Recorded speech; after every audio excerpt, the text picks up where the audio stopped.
दोस्तों आज इमरान प्रतापगढ़ी सर जी का नज़म सुनने वाले हैं। काफ़ी अच्छा नज़म उन्होंने पढ़ा है। आप लोग भी इस नज़म को शुरू से लास्ट तक जरूर सुने। उनके साथ डाइज पे आजम खान साहब भी जो है क्या नाम में रहेंगे, तो आप लोग इस वीडियो को शुरू से लास्ट तक जरूर देखें। अस्सलाम वालेकुम रहमतुल्लाहि व बरकातहू। क्या हाल चाल है? उम्मीद करता हूँ खैरियत से होंगे। आप सभी लोगों का एक और वीडियो में खुशामदीद। चैनल पर पहली बार आए तो प्लीज़ चैनल को सब्सक्राइब करके बेल आइकन प्रेस कर ले, ताकि आने वाली हर वीडियो का नोटिफिकेशन आप लोग के मोबाइल पर पहुंचता रहे। चलते पहले इमरान प्रतापगढ़ी जी का नज़म सुन लेते हैं, गुफ्तगू बरकरार रहेगी। अस्सलाम वालेकुम। वालेकुम अस्सलाम रहमतुल्लाहि व बरकातहू। बहुत शुक्रिया आपकी मोहब्बतों का। मैं बहुत देर से अपनी बारी का इंतज़ार कर रहा था। ये सोच रहा था कि जल्दी से जल्दी आपसे रूबरू हूँ। अब आ गया हूँ तो इंशाल्लाह जितनी देर आप चाहेंगे उतनी देर आपके साथ रहूँगा इंशाल्लाह। 4 मिसरों से अपनी बात की शुरुआत करता हूँ, जिन चीज़ों के लिए या तो बहुत बदनाम हूँ या बहुत मशहूर हूँ। कोशिश करता हूँ कि आप तक पहुँच सकूँ। जो लोग मुझे स्क्रीन पे देख रहे हैं उनसे गुजारिश करता हूँ कि इधर मुड़ जाएं। मैं लाइव ज़्यादा खूबसूरत लगता हूँ तो बेहतर होगा कि इधर आ जाएं आप। वहाँ सिर्फ आप देख पाएंगे, यहाँ सुन भी सकेंगे अच्छे से। मैं 4 मिसरे पढ़ता हूँ और आपसे दुआएं मांगता हूँ।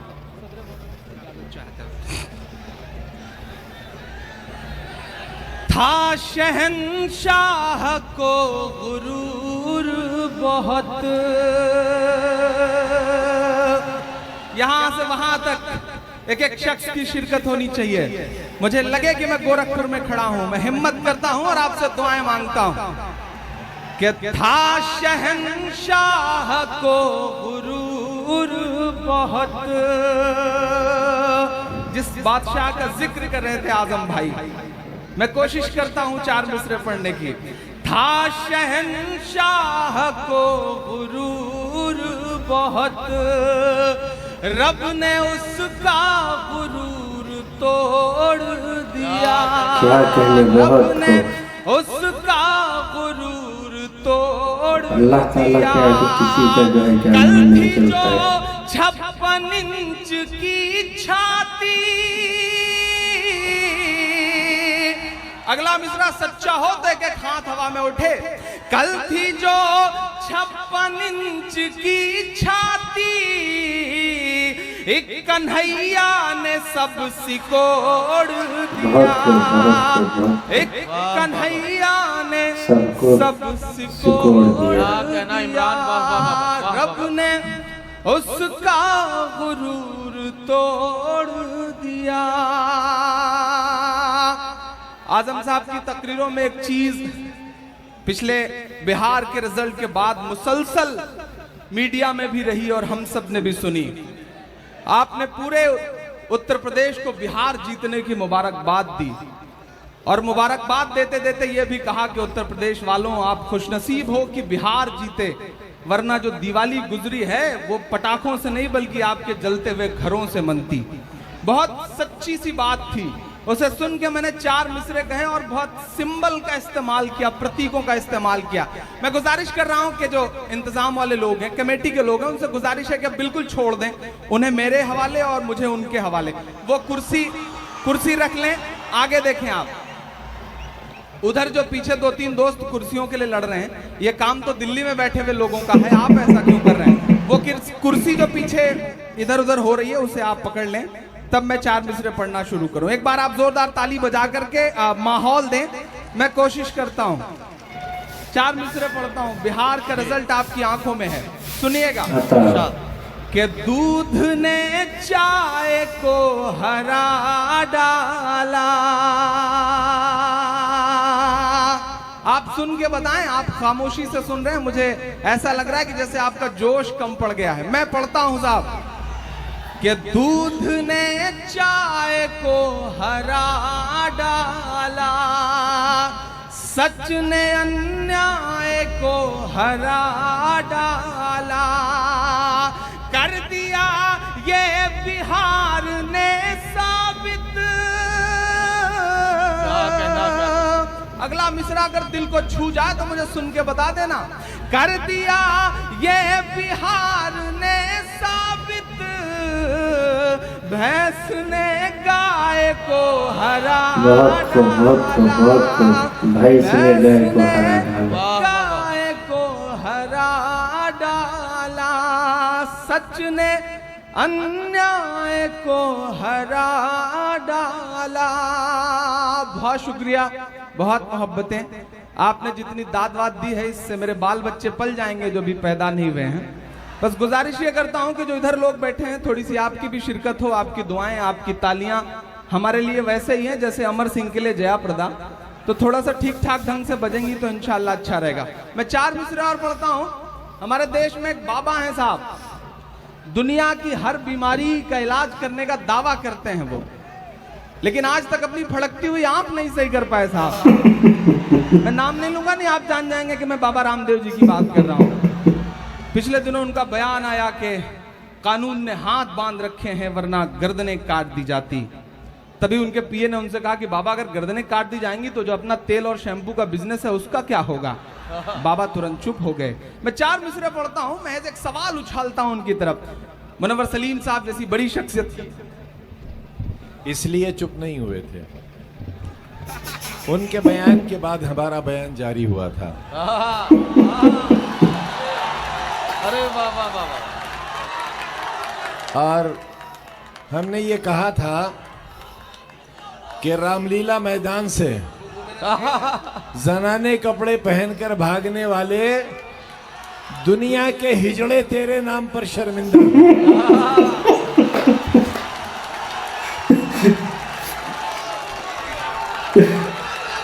जिंदाबाद जिंदाबाद। बिल्कुल, मैं 4 मिसरे पढ़ता हूं। बिल्कुल जो आजम भाई ने कहा है उसे अक्षरशः शब्द शब्द पिरोता हूं अपने 4 मिसरों में। जी जी बिल्कुल। जो नफरत के सबब उठी थी वो ललकार किसकी थी। जो नफरत के सबब जो नफरत के सबब उठी थी वो ललकार किसकी थी। हमारे खून को प्यासी थी वो तलवार किसकी थी। हमारे खून को प्यासी थी वो तलवार किसकी थी। हमारी गर्दने मत काटिए बस ये बता दीजिए। कसम है कि खात को आपकी तालियों का शोर हरिद्वार तक जाए। मैं अगला मिसरा पढ़ता हूं।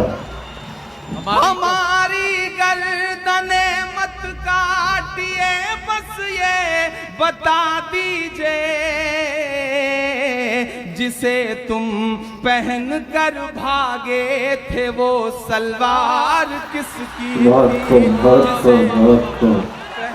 तो भागे थे वो सलवार किसकी थी। सलवार किसकी थी। जो नफरत के सबब। इमरान ये 4 मिसरे फिर से पढ़िए एक बार। पढ़े जाए, ये पढ़े जाए तो बताइए, पढ़े जाए।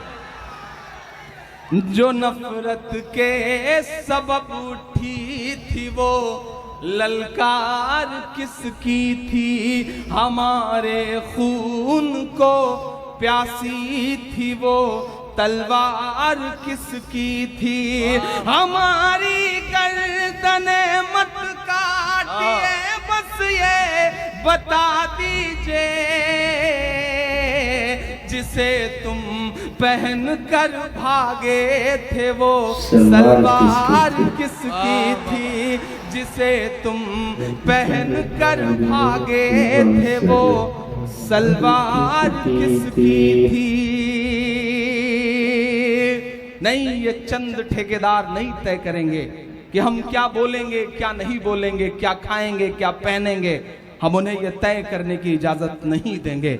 ये कोई तय कर सकेगा तो जो हमारे रहबर हैं आजम साहब जैसे लोग, वो तय कर सकेंगे कि हमारी नस्लें क्या करेंगी, क्या बोलेंगी, क्या पहनेंगी। मैं 4 मिसरे पढ़ता हूं साहब कि तुम्हारे पहले बोला है तुम्हारे बाद बोलेंगे।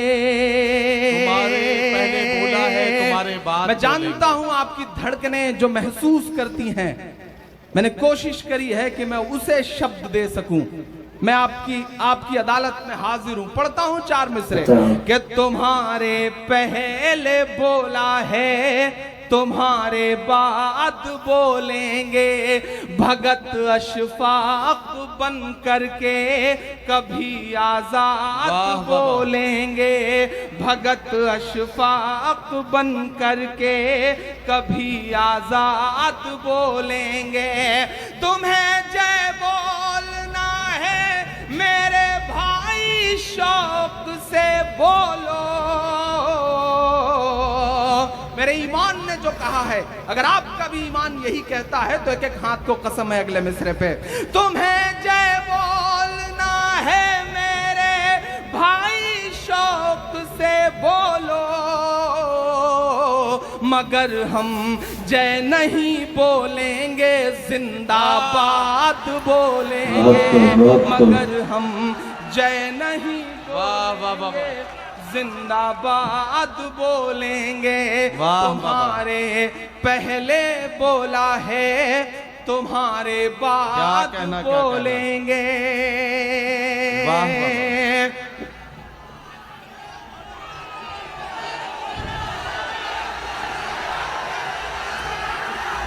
जी मैं कोशिश कर रहा हूं कि ज्यादा सुना सकूं, दोबारा सुनने के चक्कर में देरी ना हो, मैं ज्यादा सुना सकूं।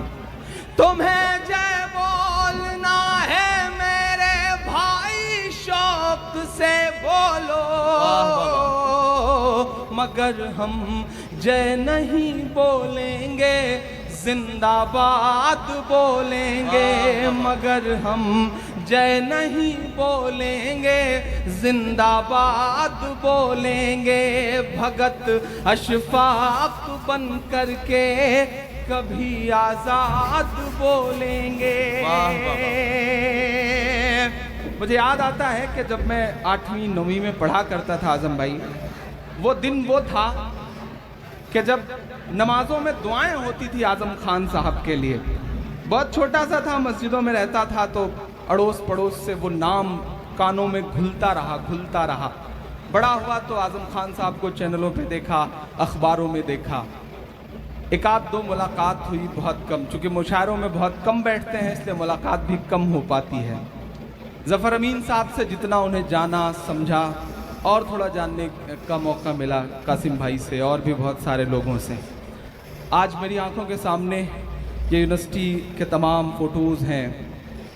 जौहर यूनिवर्सिटी हमारी आंखों के सामने है, आज़म साहब हमारी आंखों के सामने। मैं 4 मिसरे पढ़ता हूँ, गोरखपुर वालों अगर सच्चे हों तो आप ये महसूस करना कि इमरान जैसा एक शायर जो सिर्फ आपका दर्द गाता है, वो 4 मिसरे पढ़ने को मजबूर क्यों हुआ। मैं पढ़ता हूँ, सच्चे हो तो दुआ देना। कि लुटा दें तेरी खातिर जान, फिर भी गम नहीं होगा। एक शख्स का किरदार, उसका पूरा वजूद मेरे 4 मिसरे। कि लुटा दें तेरी खातिर जान, फिर भी गम नहीं होगा। तेरे जैसा कोई अब जख्म का मरहम नहीं होगा। तेरे जैसा कोई अब जख्म का मरहम नहीं होगा।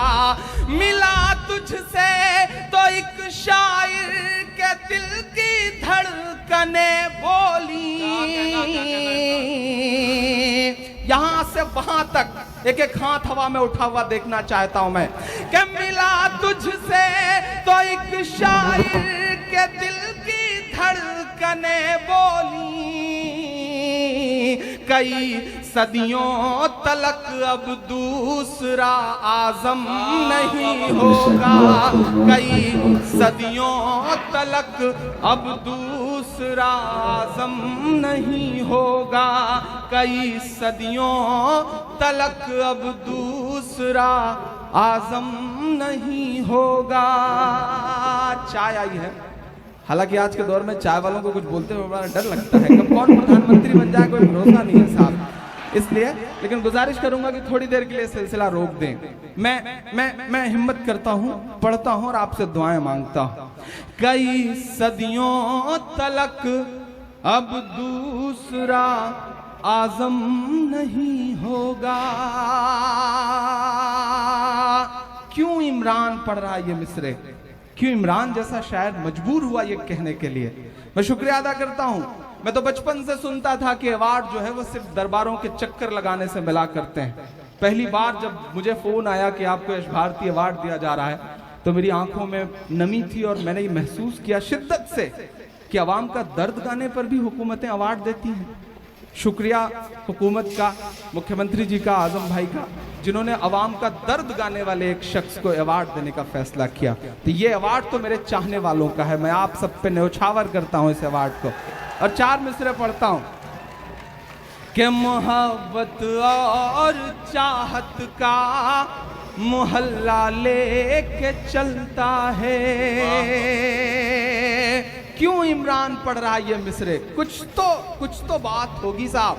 सियासत को एक किनारे रख दीजिए और इमरान के मिसरे सुनिए कि मोहब्बत और चाहत का मोहल्ला लेके चलता है।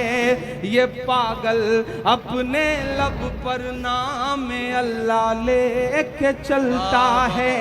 ये पागल अपने लब पर नाम अल्लाह लेके चलता है। महज इस बात पर कुर्बान हूँ तुझ पे ऐ आज़म खां। एक बहुत पर्दे की बात को आम करता हूं और सच लगे तो दुआएं देना। महज इस बात पर कुर्बान हूं तुझ पर ऐ आज़म खां। तू अपने साथ गाड़ी में मुसल्ला लेके चलता है। तू अपने साथ गाड़ी में मुसल्ला लेके चलता है। बहुत शुक्रिया, बहुत मोहब्बतें, बहुत अच्छा पढ़ रहे हैं आप। बड़े खूबसूरत दिनों के वादों के साथ एक हुकूमत आई थी साहब। मैं 4 मिसरे पढ़ता हूं कि मोहब्बत और मोहब्बत भाईचारे के दीवाने दिन ही लौटा दो। मोहब्बत भाईचारे के दीवाने दिन ही लौटा दो। सब्जी के सुहाने दिन ही लौटा दो। ये अच्छे दिन तो अंबानी अडानी को मुबारक हो। फिर पुकारता हूं आपको, ये अच्छे दिन तो अंबानी अडानी को मुबारक हो। हमें ऐसा करो साहब पुराने दिन ही लौटा दो। हमें ऐसा करो साहब पुराने दिन ही लौटा दो। इमरान क्या कहना दो। वो पाकिस्तान जाते हैं तो नवाज शरीफ साहब की माँ के पैर छूते हैं। अच्छा लगता है कि वह हिंदुस्तानी तहजीब दुनिया के सामने रख रहे हैं। वो अमेरिका जाते हैं तो फेसबुक के ऑफिस में जाकर के अपनी माँ को याद करके रोते हैं। तो अच्छा लगता है कि साहब के पत्थर जैसे जिस्म में एक दिल है जो माँ के लिए कैमरे के सामने रोता है। लेकिन मेरा मन करता है कि मैं उनसे कहूं कि नरेंद्र दामोदर मोदी साहब, इस देश में माएँ और भी हैं। मैं 4 मिसरे पढ़ता हूं, अगर लग जाए कि आपके बेटे ने आपका दर्द गा दिया है तो मुहर लगा देना, क्योंकि मुझको जालिम का तरफदार नहीं लिख सकते। मुझको जालिम का तरफदार नहीं लिख सकते, कम से कम वो मुझे लाचार नहीं लिख सकते। जहां हथेली पे लिए बोल रहा हूं जो सच, उसको इस देश के अखबार नहीं लिख सकते। उसको इस देश के अखबार नहीं लिख सकते। मैं पढ़ता हूं और आपसे दुआएं मांगता हूं साहब कि फजा में उड़ रहे जहरीले जुगनू क्यों नहीं दिखते। उलेमा का एक डेलीगेशन बुला करके साहब कहते हैं कि रात के 12 बजे हमारे दरवाजे आपके लिए खुले हैं। दूसरे दिन बिहार से गिरिराज जी कहते हैं कि हमने जो ट्रेवल एजेंसी खोली है उसमें ये टिकट रखा है, पाकिस्तान चले जाओ। तीसरे दिन साक्षी महाराज कहते हैं कि ये टिकट पकड़ो और पाकिस्तान चले जाओ। फिर एक अजीब अजीब शक्ल वाले कुछ और चेहरे इस तरह बोलते हैं। तब मुझे मेरे दोस्त मैशर अफरीदी का एक शेर याद आता है कि वो चाहते हैं कि हिंदुस्तान छोड़ दें हम। वो चाहते हैं कि हिंदुस्तान छोड़ दें हम। बताओ भूत के डर से मकान छोड़ दें हम? वाह, बहुत खूब। तो मैं मिसरे पढ़ता हूँ और आपसे दुआएं मांगता हूँ। एक दिन का बयान और उसके दूसरे दिन उनके तमाम तथाकथित चेहरों के बयान कुछ तो यहीं से हैं। मैं पढ़ता हूँ और दुआएं मांगता हूँ साहब कि फजा में उड़ रहे जहरीले जुगनू क्यों नहीं दिखते, फजा में उड़ रहे जहरीले जुगनू क्यों नहीं दिखते, किसी भी हादसे के सारे पहलू क्यों नहीं दिखते, किसी भी हादसे के सारे पहलू क्यों नहीं दिखते, जो माँ को याद कर परदेस में आंसू बहाता है,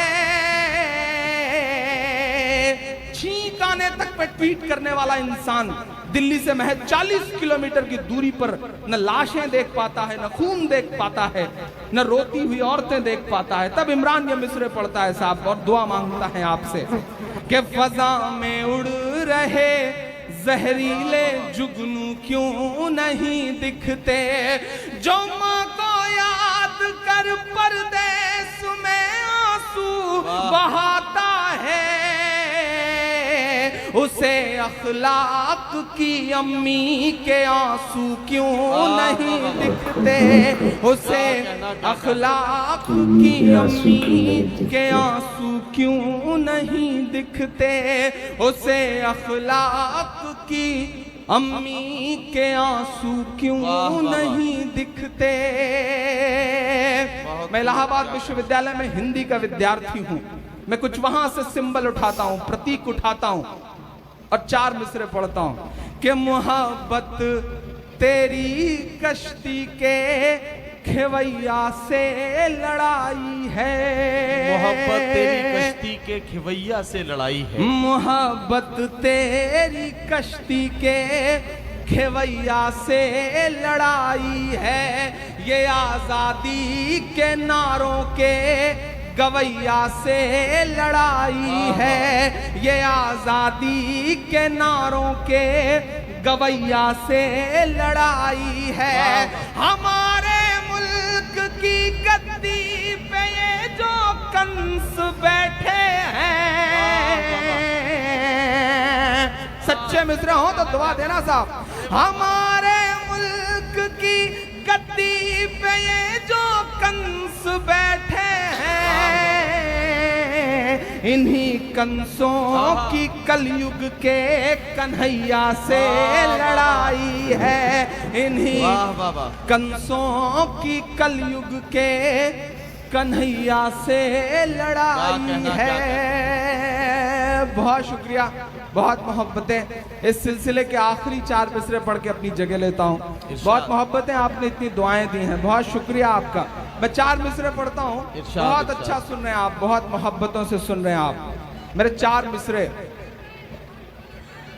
जी इंशाल्लाह पढ़ दूंगा।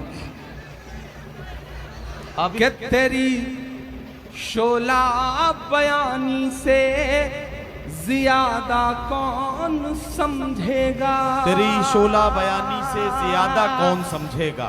मुझे याद है कि बीच में बहुत जज्बाती होकर के आजम भाई ने एक बात कह दी थी कि दुनिया को बहुत तकलीफ है मुझसे, तो कोई मुल्क अगर मुझे लेने को तैयार हो तो मैं छोड़ दूं, मैं वहां चला जाऊं। मुझे वो स्टेटमेंट याद है, बहुत कौंधा था मेरे जहन में। बहुत कुछ लिखा हम लोगों ने, तमाम दोस्तों ने फेसबुक पर, सोशल मीडिया पे। उसके बाद आजम भाई अल्लाह को कुछ काम लेना था शायद आपसे, बहुत बड़ा काम लेना था अल्लाह को आपसे, वरना रामपुर से निकाल के अलीगढ़ क्यों जाते आप। अलीगढ़ में इतना सब कुछ झेल करके बाबरी मस्जिद की शहादत के बाद सर पे कफन बांध के क्यों निकल पड़ते आजम खान। कुछ तो बात थी, अल्लाह को शायद बहुत बड़ा काम लेना था, और वो काम आज बड़ी बड़ी इमारतों की शक्ल में आप सबके सामने है। मैं 4 मिसरे पढ़ रहा हूँ, ये कुदरत के इशारे हैं साहब, हम समझते हैं इसे। हद तो यह है कि इस देश की सियासत का एक और चेहरा समझता है इसे। अगर इमरान उसे पिरो सका हो तो ये जो मेरे बुजुर्ग बैठे हैं, इनकी पेशानी की झुर्रियों में जो दर्द मैंने महसूस किया है, वो अगर 4 मिसरों में ढल सका हो तो दुआएं देना। नई पीढ़ी भी मुझे दुआएं दे साहब। कि तेरी शोला बयानी से ज्यादा कौन समझेगा, तेरी शोला बयानी से ज्यादा कौन समझेगा। लहू का रंग पानी से ज्यादा कौन समझेगा, लहू का रंग पानी से ज्यादा कौन समझेगा। अजीब कुदरत की लाठी में कहाँ आवाज होती है। अगला मिसरा सच्चा लगे तो मोहर लगा देना मेरी बात पे। अजीब कुदरत की लाठी में कहाँ आवाज होती है, ये बातें आडवाणी से ज्यादा कौन समझेगा, ये बातें आडवाणी से ज्यादा कौन समझेगा। ठेकेदार तय करेंगे क्या पहनना है क्या खाना है, और हद तो यह है कि वो ये तय करेंगे कि आपको कितने करने हैं। अच्छा, बहुत समझदार लोग हैं अल्हम्दुलिल्लाह, यहाँ के बहुत समझदार लोग हैं। मैं आपकी समझदारी को सलाम करता हूँ और 4 मिसरे पढ़ता हूँ कि तेरी मर्जी है जो चाहे तू मेरे यार पैदा कर, भले ही चाय वाला या के चौकीदार पैदा कर, भले ही चाय वाला या के चौकीदार पैदा कर। अगला मिसरा आप उछल जाएंगे मैं जानता हूं, बताइएगा मुझे। भले ही चाय वाला या के चौकीदार पैदा कर, बड़ी हैरत है वो खुद एक भी पैदा न कर पाए।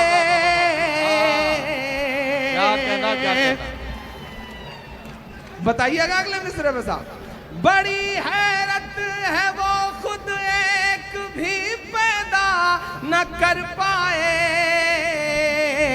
जो हर भाषण में कहते हैं कि बच्चे 4 पैदा कर, जो हर भाषण में कहते हैं कि बच्चे 4 पैदा कर।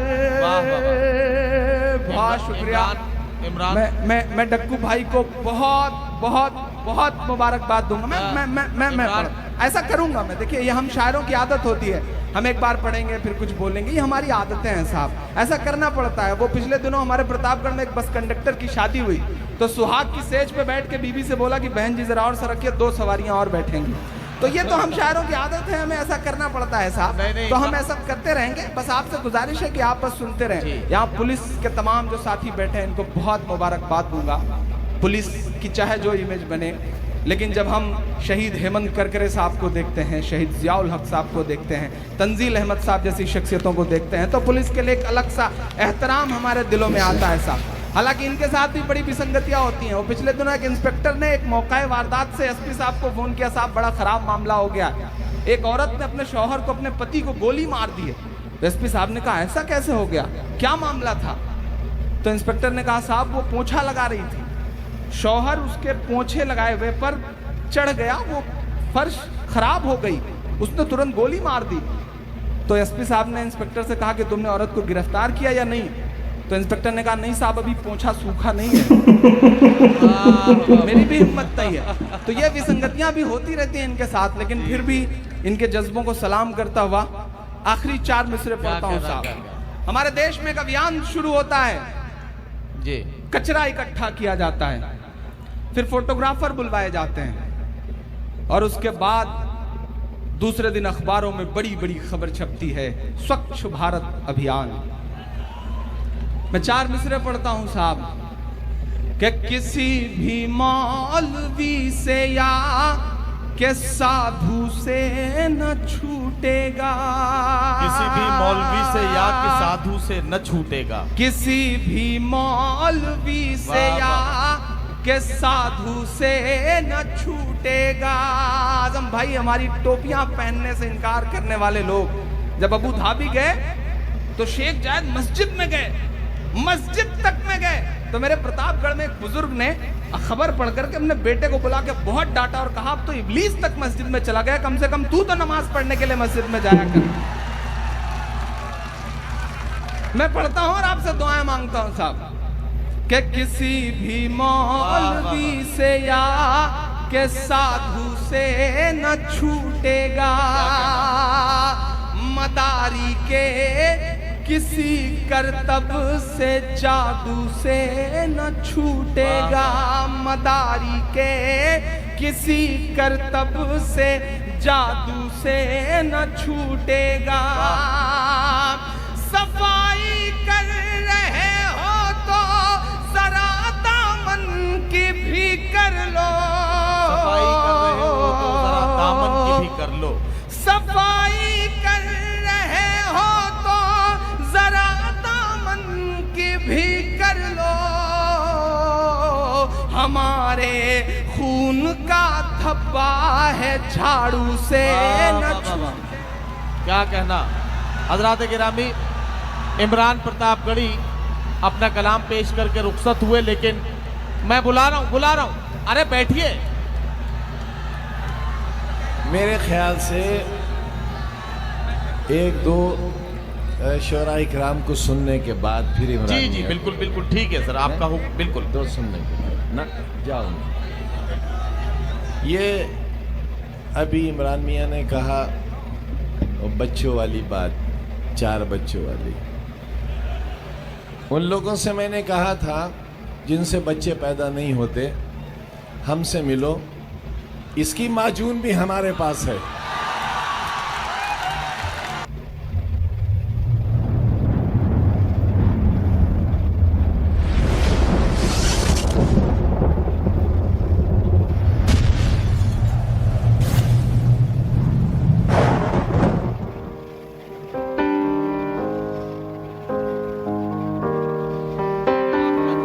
बहुत ही हरदिल अजीज शायर, आपका महबूब शायर, आपका अपना, आपकी दिलों की धड़कन इमरान प्रतापगढ़ी को एक बार फिर आपके हवाले कर रहा हूं। इमरान प्रतापगढ़ी, माइक पर। बहुत शुक्रिया जी। चूंकि आजम भाई ने वादा किया था कि 2 शायर के बाद इमरान को फिर पढ़ना है, तो उनका वादा कैसे टाला जाता, पूरा ही करना था। मैं जी घर वापसी भी पढ़ूंगा, फ़लस्तीन भी पढ़ूंगा, और एक नज़्म का एक बंद अपनी पसंद से पढ़ूंगा। जी एक नज़्म पढ़ता हूँ जो मेरे दिल के बहुत करीब है, और मैं बहुत दिन से तलाश में था कि किसी मुशायरे में आज़म भाई मिल जाएं तो ये नज़्म पढ़ूँ।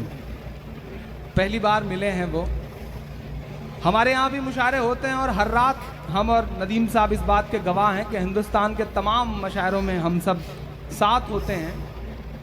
मेहमान खुसूसी जो होता है वो आता है, शमा रोशन करता है, तकरीरें करता है और उसके बाद निकल लेता है।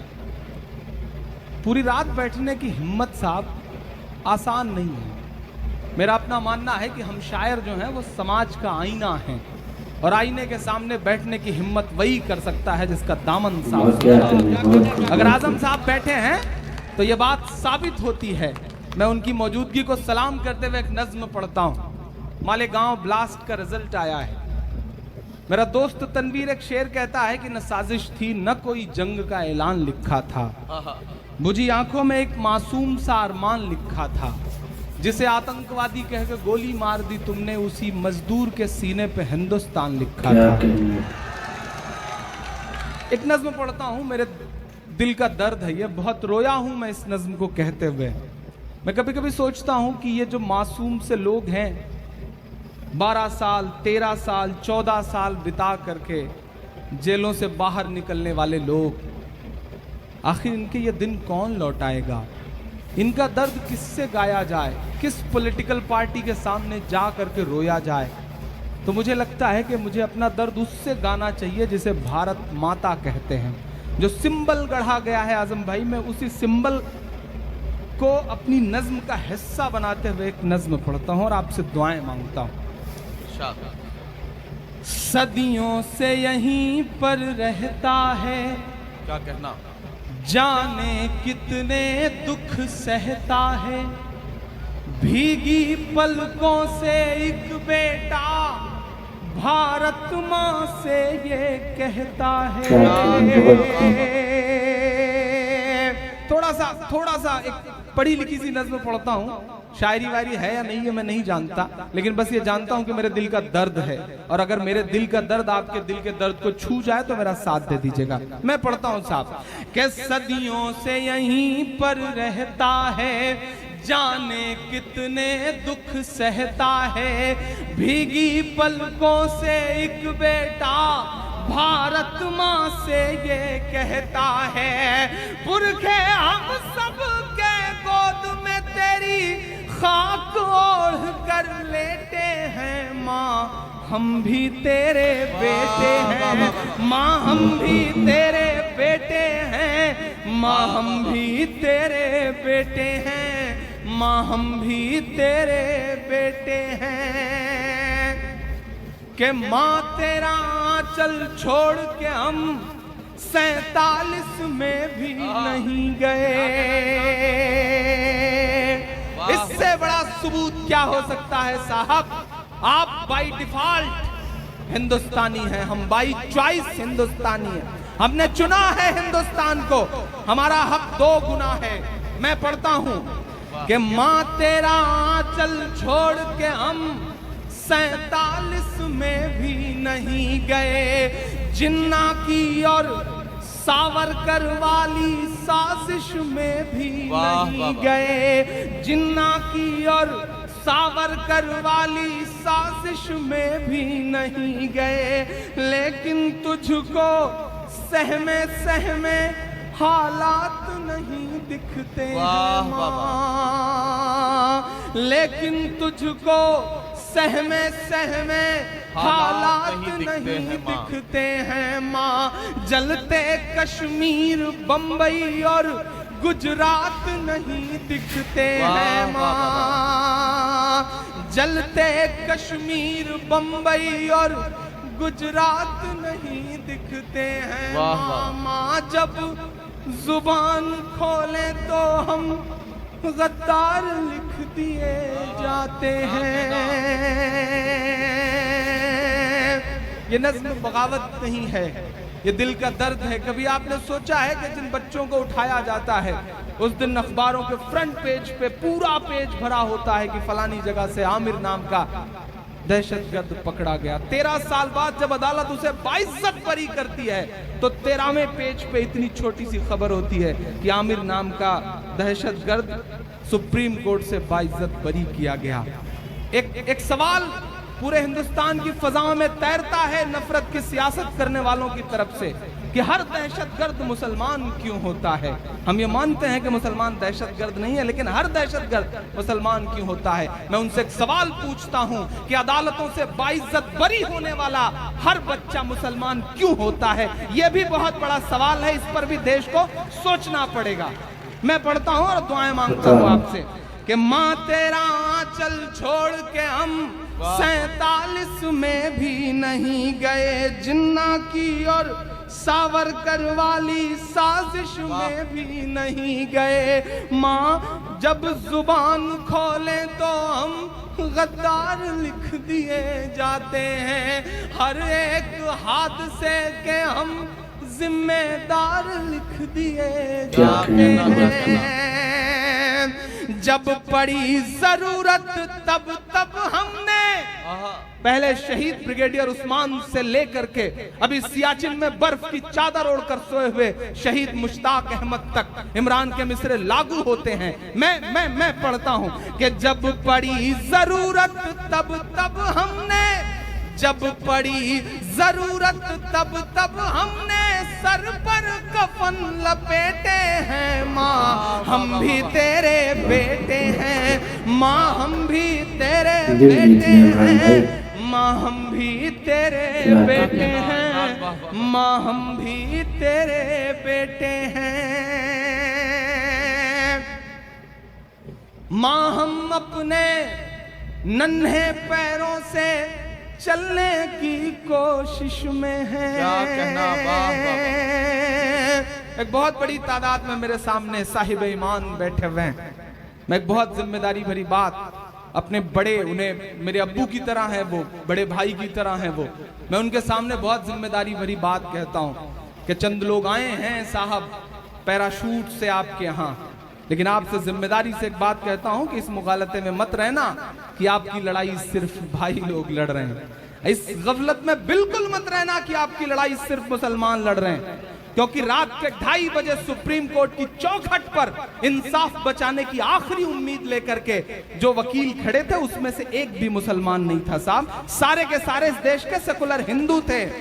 सैल्यूट करिए अपने आसपास के ऐसे चेहरों को, सैल्यूट करिए साहब, पनपाइए अपने आसपास और ऐसे चेहरे। आप गुजरात गुजरात गुजरात चिल्लाते हैं, लेकिन गुजरात के मसले को सच में अदालत तक ले जाने का जिसने काम किया वो कोई मुसलमान नहीं है, उसका नाम तीस्ता सीतलवाड़ है।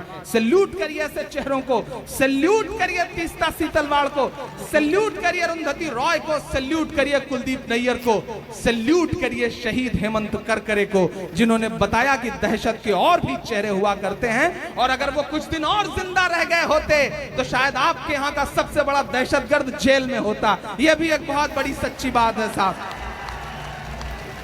सैल्यूट करिए अपने आसपास के ऐसे चेहरों को जो सच में हिंदुस्तान में कौमी एकजहती को बचाए हुए हैं। मैं आखिरी बंद पढ़ता हूं इस नज्म का कि मां हम अपने नन्हे पैरों से चलने की कोशिश में है, इस रंग बदलती दुनिया के संग ढलने की कोशिश में है। हो मुसलमान तो क्या उसकी भी जान तो जान ही होती है। कैकेयी और भरत का एक प्रसंग है, मैं उसे पिरोता हूं एक मिसरे में कि हो मुसलमान तो क्या उसकी भी जान तो जान ही होती है। बेटा कैसा भी हो जाए पर मां तो मां ही होती है।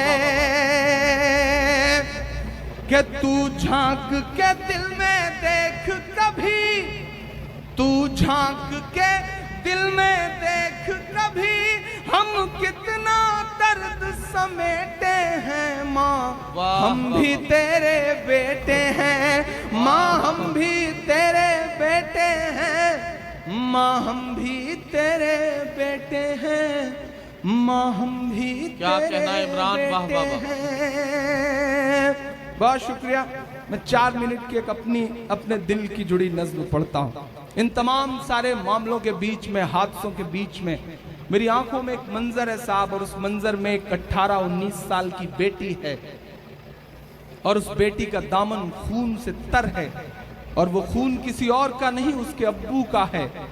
और वो बेटी साजिदा चैनलों के सामने आकर के बस इस देश से बड़ी विनम्रता से महज एक सवाल करती है कि इस देश के सिस्टम से, हुकूमतों से, प्रशासन से, आम आदमियों से मुझे बस एक सवाल करना है कि अगर मेरे फ्रिज में गौ का मांस ना हुआ तो क्या मेरा बाप लौटा सकोगे। फॉरेंसिक रिपोर्ट आ चुकी है, बकरे का गोश्त था। अब मुझे लगता है कि एक बहुत दर्द से जुड़ी हुई एक नज्म आपकी अदालत में रखूं। आप तसव्वुर करें कि माइक पर वो बेटी खड़ी है जिसका नाम साजिदा है। मैं पढ़ता हूं। बताओ मेरा बाप लौटा सकोगे, क्या बताओ मेरा बाप लौटा सकोगे, बताओ मेरा बाप लौटा सकोगे, बताओ मेरा बाप लौटा सकोगे। लिए सर पे सच की रिदा कह रही है, लिए सर पे सच की रिदा कह रही है, वो अशकों को करके विदा कह रही है, वो अशकों को करके विदा कह रही है। टपकते लहू से भिगो कर के दामन ये अखलाक की साजिदा कह रही है कि भरोसा जो टूटा है इंसानियत से, वाह वाह। भरोसा जो टूटा है इंसानियत से, उसे किस तरह आप लौटा वाह, वाह, सकोगे? बताओ क्या कहना मेरा चाहते हैं? बाप लौटा सकोगे? बताओ मेरा बाप लौटा सकोगे? जिस दिन का ये हादसा है उसके 3 दिन बाद दिल्ली के जामिया यूनिवर्सिटी में मुशायरा था। केजरीवाल साहब मेहमान खुसूसी थे। मैं माइक पर खड़ा हुआ तो पीछे से नज्म पढ़ते हुए मेरे शायर दोस्तों ने कहा, आजम भाई कि इमरान साहब यहाँ सोच समझ के पढ़िएगा, यहाँ से आवाज वहां तक जाती है। मैंने कहा यही तो मैं चाहता हूं कि मेरी आवाज वहां तक जाए। आखिरी बंद पढ़ता हूं इस नज्म का साहब, बहुत जल्दी जल्दी मैं काम लेता हूं। भरोसा जो टूटा है इंसानियत से, उसे किस तरह आप लौटा सकोगे? बताओ मेरा बाप लौटा सकोगे? बताओ मेरा बाप लौटा सकोगे? वो गांधी के इस देश से कह रही है, वो नफरत के परिवेश से कह रही है। वो गांधी के इस देश से कह रही है, वो नफरत के परिवेश से कह रही है। सियासत के मासूम चेहरे भी सुन ले। हमारे मुख्यमंत्री जी युवा हैं, बहुत अच्छे हैं, आवाम का दर्द महसूस करते हैं। मैं उन्हें इस दर्द को महसूस करने के लिए सल्यूट करता हूँ। मुआवजे बहुत देते हैं, लेकिन मैं बहुत आज पूरी भीड़ के बीच में आज इमरान उनके छोटे भाई जैसा ये गुजारिश करता है कि हमें मुआवजे न दिए जाएं। उत्तर प्रदेश में ऐसे हालात पैदा कर दिए जाएं कि मुआवजे देने की नौबत ना आए। बस हम इतना चाहते हैं और कुछ नहीं चाहते। मैं पढ़ता हूँ। वो गांधी के इस देश से कह रही है, वो नफरत के परिवेश से कह रही है। सियासत के मासूम चेहरे भी सुन ले। वो राहुल से अखिलेश से कह रही है, ये धर्मांध से अंध भक्तों के जरिए, ये धर्मांध से अंध भक्तों के जरिए हुआ है। जो वो पाप लौटा सकोगे? बताओ मेरा बाप लौटा सकोगे? बताओ मेरा बाप लौटा सकोगे? कि हवाओं की सरगोशियां कह रही हैं, ये सच की फरामोशियां कह रही हैं। हवाओं की सरगोशियां कह रही हैं। आशा भोसले के बेटे के बर्थडे तक पे ट्वीट करने वाला इंसान, अफगानिस्तान के राष्ट्रपति को 72 दिन पहले ट्विटर पे जन्मदिन की मुबारकबाद देकर के फजीहत करने वाला इंसान, दिल्ली से महज 38 किलोमीटर दूर आंसू नहीं देखता, लाशें नहीं देखता। एक मिनट। हाँ जी। आजम भाई ने एक बात कही कि उसे इंसान नहीं सिर्फ आदमी कहा जाए। बहुत शुक्रिया, आज से सिर्फ आदमी कहा जाएगा। उसे 38 किलोमीटर दूर कुछ नहीं दिखता। कुछ तो है जिसकी पर्दादारी है। इस चुप्पी के मायने क्या हैं? अगर इमरान ने बताया हो तो मेरा साथ देना।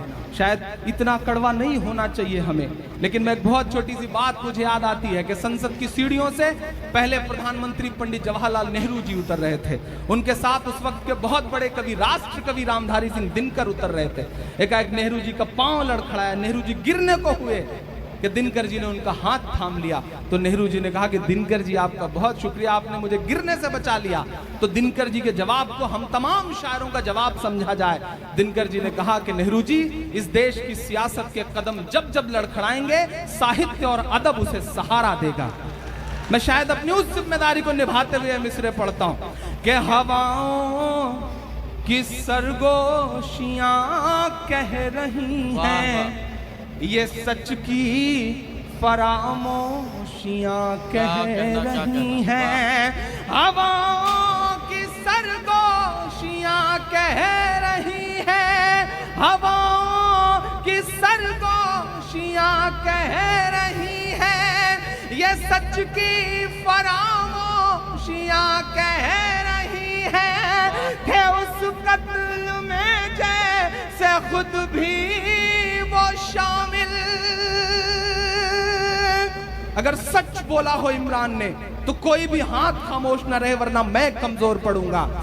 थे इस कत्ल में जैसे खुद भी वो शामिल, थे इस कत्ल में जैसे खुद भी वो शामिल, ये मोदी की खामोशियां कह रही है कि लगा है जो भारत के दामन पे धब्बा, लगा है जो भारत के दामन पे धब्बा, ये है एक अभिशाप, लौटा सकोगे बताओ मेरा बाप, लौटा सकोगे बताओ मेरा बाप, लौटा सकोगे। बहुत शुक्रिया। मैं आऊँ जाऊँ उतनी देर में, चूंकि मेरी फ्लाइट है, मुझे भागना है लखनऊ से। मैं जाते जाते 3-4 मिनट के एक नज़्म बहुत दिल से, देखिए आपकी बहुत सारी फरमाइशें हैं, एक दिन में तो पूरी नहीं की जा सकती। हालांकि जफर अमीन डक्कू साहब ने आपको इतना समझदार बना दिया है कि आप 5 रुपए में 50 रुपए का काम लेने का हुनर सीख गए हैं साहब। ये गोरखपुर है, इन्हें इतना सियासत समझा दी है डक्कू भाई ने कि बस कहाँ कौन सी नस दबानी है, शायर तो मजबूर ही है। और मुझे याद आता है नदीम भाई, वो पिछले दिनों एक रामपुर के साहब, एक इलाहाबाद के और गोरखपुर के 3 साहब सफर कर रहे थे। ये वाकई हम जिंदगी को जीते हैं, पैसे खर्च करते हैं।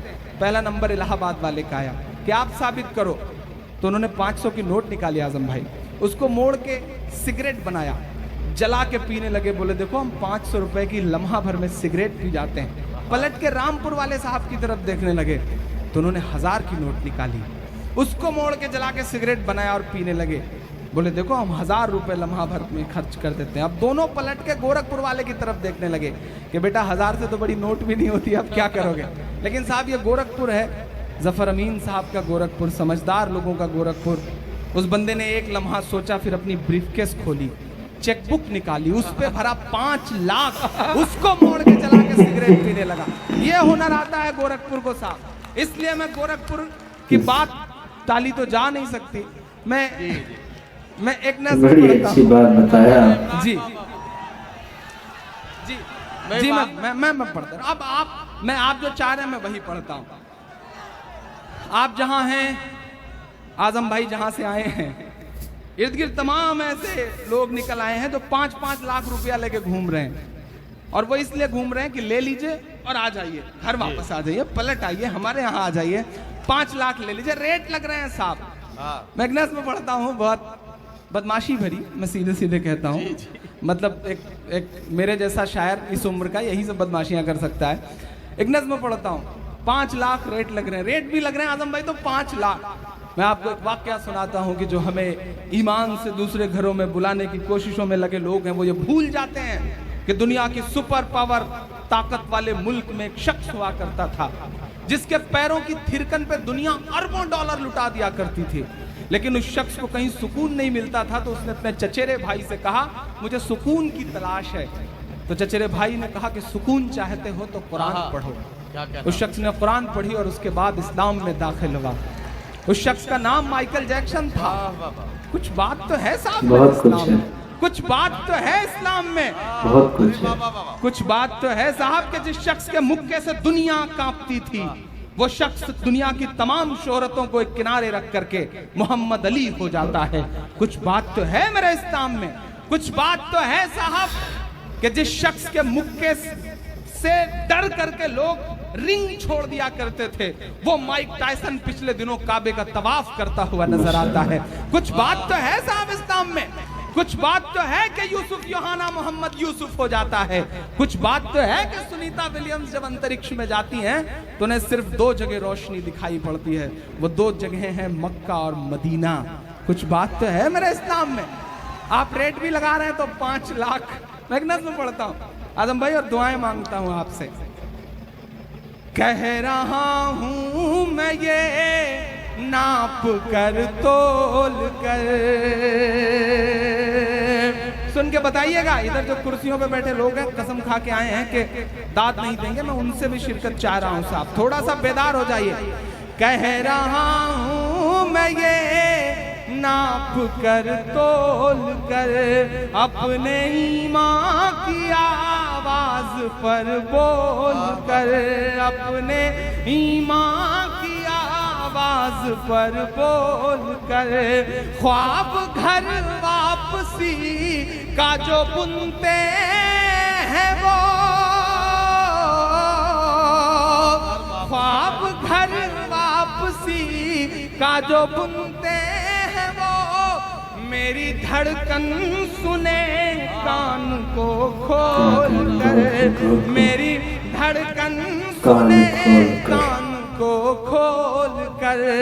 हम मोहम्मद के इस्लाम की शान पर,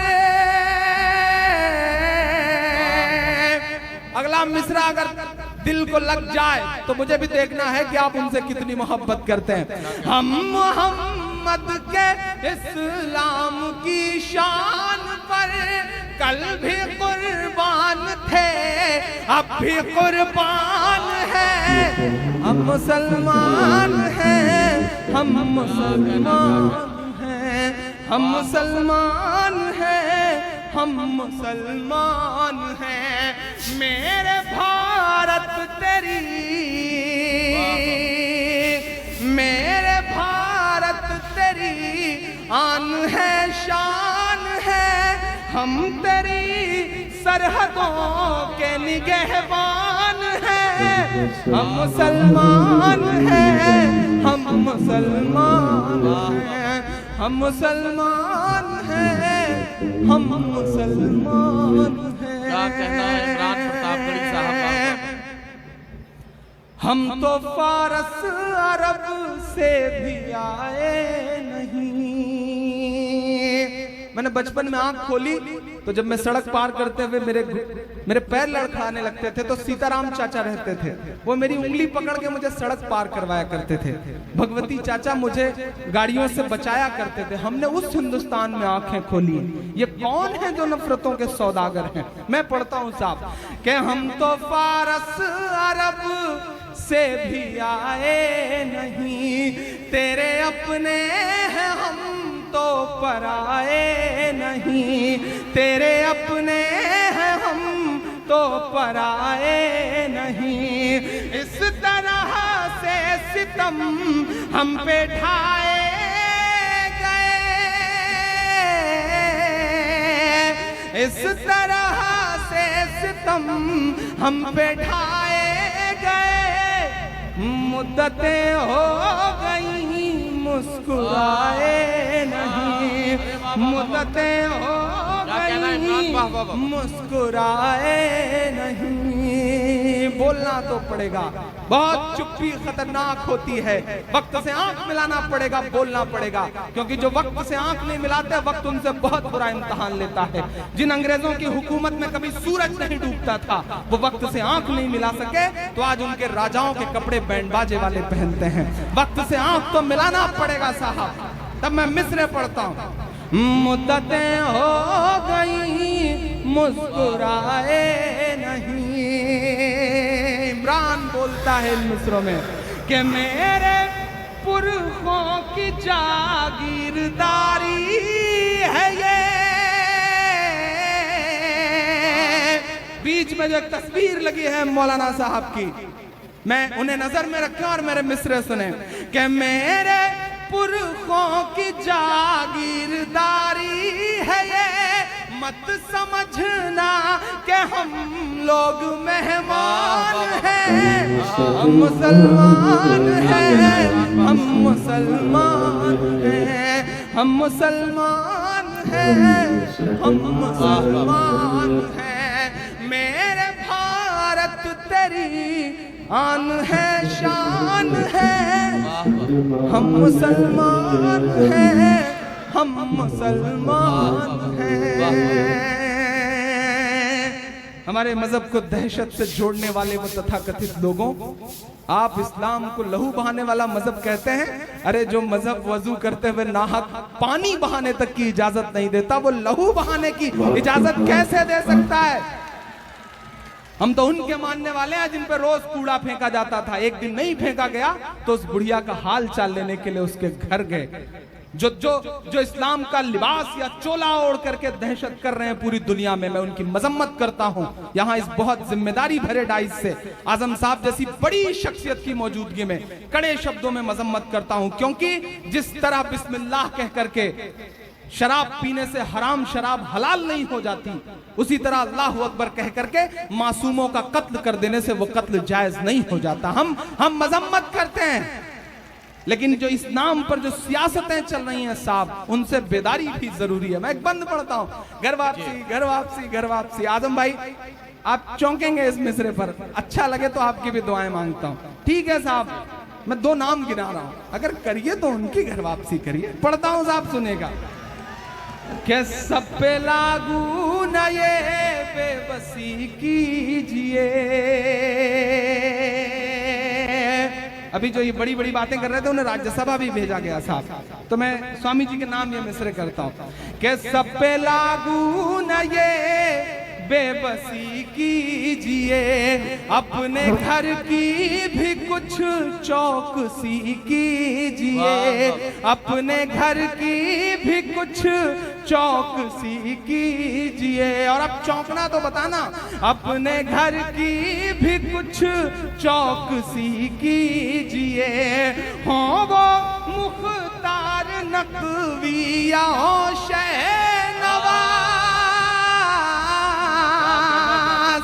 पीछे तक अभी भी आप खामोश हैं।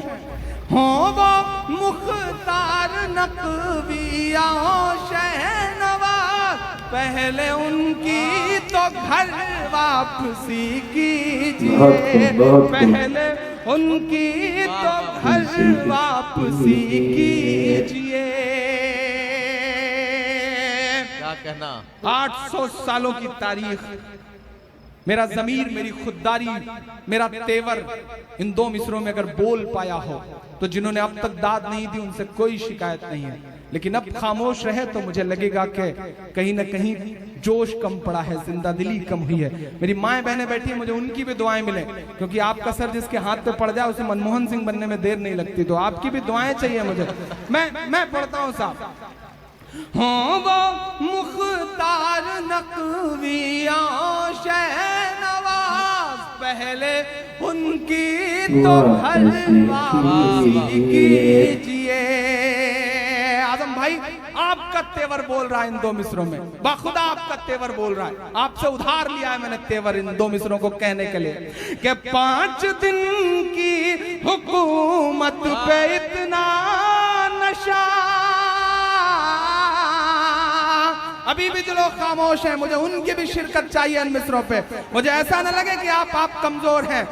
5 दिन की हुकूमत पे इतना नशा, 5 दिन की हुकूमत पे इतना नशा, हम तो वो हैं जो सदियों से सुल्तान हैं।